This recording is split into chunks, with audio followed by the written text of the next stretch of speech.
वरसुधा गौताम् त्रिनेत्रोज्ज्वलाम् वन्दे पुस्तकपाशमङ्कुशधराम् स्रग्भूषितामुज्ज्वलाम् त्वाम् गौरीम् त्रिपुराम् परात्परकलाम् श्रीचक्रसञ्चारिणी।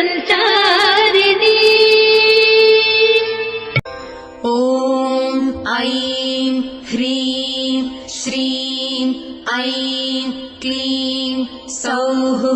ॐ नमस्त्रिपुरसुन्दरी हृदयदेवी शिरोदेवी शिखादेवी कवचदेवी नेत्रदेवी अस्त्रदेवी कामेश्वरी भगमालिनी नित्यक्लिन्ने भेरुण्डे वह्निवासिनी महावज्रेश्वरी शिवदूति त्वरिते कुलसुन्दरी नित्ये नीलपताके विजये।